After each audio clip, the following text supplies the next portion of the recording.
بسم اللہ والحمد للہ والصلاة والسلام علی رسول اللہ اما بعد۔ قربانی بہت عظیم عمل ہے اور اللہ کا تقرب حاصل کرنے کا ایک بہت بڑا ذریعہ ہے،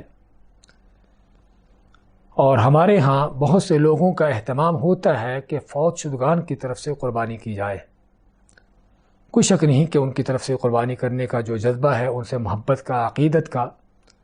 بہت اچھی بات ہے، لیکن ہمیں دیکھنا چاہیے کہ سنت طریقہ کیا ہے،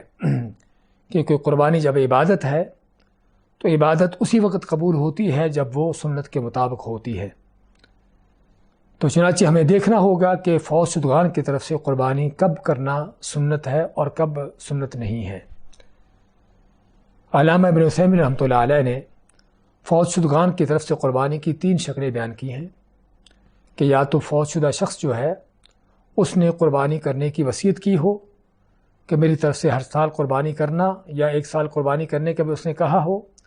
اور اس کے لیے اس نے مال چھوڑا ہو کہ میرا یہ مال ہے، اس میرے مال سے قربانی کرنا، تو فرماتے ہیں کہ پھر تو اس کی طرف سے قربانی کرنا چاہیے، کیونکہ اس کی وصیت ہے اور اللہ نے وصیت کو پورا کرنے کا حکم دیا ہے۔ اور دوسری حالت یہ ہے کہ فوت ہونے والے شخص نے مال تو نہیں چھوڑا قربانی کرنے کے لیے، لیکن وصیت کی ہے کہ میری طرف سے قربانی کر دینا، تو یہاں پر اس کے وارثوں پر ان کو ہے کہ وہ دیکھیں اگر تو ان کے پاس اس کی طرف سے قربانی کرنے کی گنجائش ہے تو کر سکتے ہیں، ان کو کرنا چاہیے کیونکہ اس کی وصیت ہے، لیکن اگر ان کے پاس مالی طور پر گنجائش نہیں ہے اس کی طرف سے قربانی کرنے کی،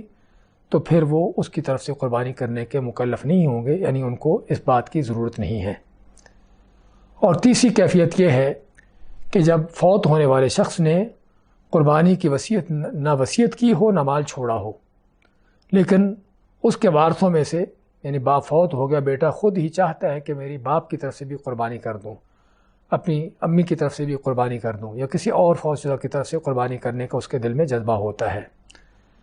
تو یہ وہ چیز ہے کہ جو سنت کے خلاف ہے۔ اس کے بارے میں بعض ضعیف حدیثیں روایت کی جاتی ہیں، جس طرح کہ حضرت علی کے بارے میں آتا ہے کہ وہ نبی اکرم صلی اللہ علیہ وسلم کی طرف سے قربانی کرتے تھے، لیکن یہ حدیث جو ہے سخت ضعیف حدیث ہے، اس میں ایک نہیں بلکہ کئی ایک راوی ہیں کہ جو قابل اعتبار نہیں ہیں۔ تو کسی صحیح حدیث میں نہیں آتا کہ صحابہ اکرام نے آپ صلی اللہ علیہ وسلم کے نام کی یا کسی بھی فوت ہونے والے کی طرف سے قربانی کی ہو، اور بلکہ خود رسول کریم علیہ السلام کی بعض ازواج مطہرات آپ کی زندگی میں فوت ہوئی تھیں، جن میں آپ کی بیوی، سب سے پہلی بیوی خدیجہ رضی اللہ تعالیٰ عنہ، جن کا آپ کے اوپر، آپ کے ساتھ بڑا یعنی کہ احسانات بھی تھے اور بہت بڑا کام بھی کیا تھا انہوں نے آپ کے ساتھ مل کر، لیکن آپ نے کبھی بھی ان کے نام کی قربانی نہیں کی۔ آپ کی بیٹیاں سوائے فاطمہ رضی اللہ تعالیٰ عنہ کے سبھی آپ کی زندگی میں فوت ہوتی ہیں، لیکن آپ نے کسی بیٹی کے نام کی قربانی نہیں کی، اور نہ ہی آپ نے کسی صحابی کو اس بات کی تعلیم دی۔ تو اس لیے اگر فوت ہونے والے شخص نے نہ تو وصیت کی ہے نہ مال چھوڑا ہے، تو اس کی طرف سے الگ سے قربانی کرنا سنت کے خلاف ہے۔ ہاں، آپ کیا ہے کہ اپنے گھر کی طرف سے جو قربانی کر رہے ہیں،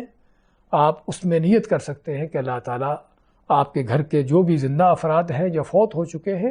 ان سبھی کو اس کا اجر دے دے۔ اللہ کا فضل وسیع ہے، اللہ ان سبھی کو اجر دے سکتا ہے، تو آپ اپنی قربانی کے اندر ہی اپنے گھر کے سبھی افراد کو شریک کر سکتے ہیں، چاہے وہ زندہ موجود ہوں یا فوت ہو چکے ہوں۔ تو یہ ہے قربانی کے حوالے سے فوت شدگان کی طرف سے کہ ہمیں وہی عمل کرنا چاہیے جو اللہ کے نبی صلی اللہ علیہ وسلم کی سنت سے ثابت ہے۔ بارک اللہ فیکم و جزاکم اللہ خیر، و صلی اللہ وسلم علی نبینا محمد۔